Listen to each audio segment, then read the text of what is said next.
Okay, so guys, today we're going to just talk about the impact of the EEC on Irish fisheries and what it involved for the fisheries to become involved in the EEC and what effect it had on them.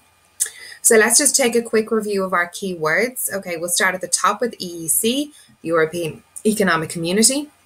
Stocks, the number of fish available to be fished. The Treaty of Rome, the treaty that essentially formed the European Economic Community. Inshore fishing, which is fishing close to the coastline. Quota is the number of the maximum number of fish a European country can launch. BIM, Board Iscimara, the government organisation responsible for supporting the fishing industry. The Common Fisheries Policy is the negotiated treaty to support the fishing industry once Ireland becomes part of the European Economic Community.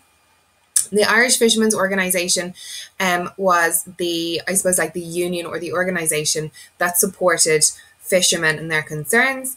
And then finally, accession. And accession is when a country joins the EU or the EEC.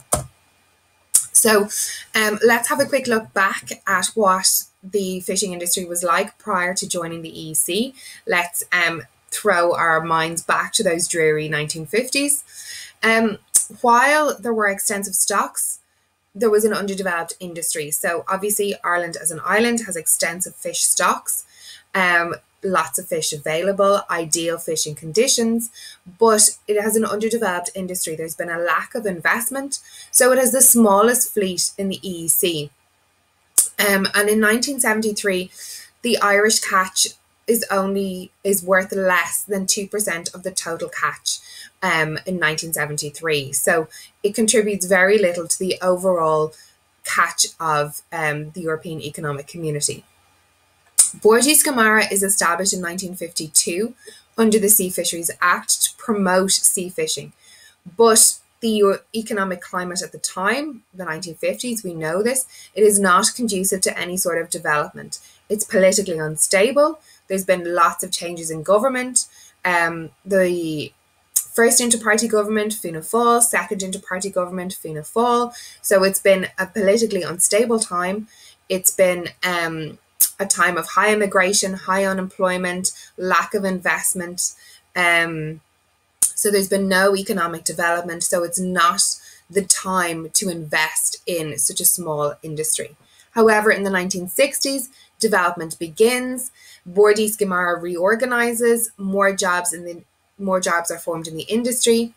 And at the beginning, prior to development throughout the 1960s, there were only 800 full-time fishermen. But now the number increases to 50% thanks to investment from Board Iscimara. So the number of fleets grow, the number of landings grow, investment grows, investment in fish processing grows. Okay, so landings, the amount of fish caught and brought on land to be processed, fish processing plants, okay, so where the fish are processed for sale. And exciting times in 1971 when Ireland hosts the World Fisheries Exhibition. But it meant that fishermen from Ireland, England, Scotland, Wales and Northern Ireland could come together to talk about issues that they felt would arise from the impact of European Economic Community accession. So there are challenges that would be faced. Okay, so the Treaty of Rome that established the EEC initially has a clause in it that stated that member states could fish in each other's waters. So entry would be a double-edged sword, I suppose, because it would mean that Ireland would have access to more waters, but its fleet is underdeveloped, so would be unlikely able to fish in those kind of waters. But it would mean that large, more developed fleets would fish then in Irish waters. So while there are opportunities for development for Ireland, the opposite, the converse, is more likely to be an issue that more developed fleets would come into Irish waters. They're rich in stocks, they're ideal conditions, it's uncompetitive. So if you were a Mediterranean country, let's say Spain or Portugal, it's ideal to move into those waters.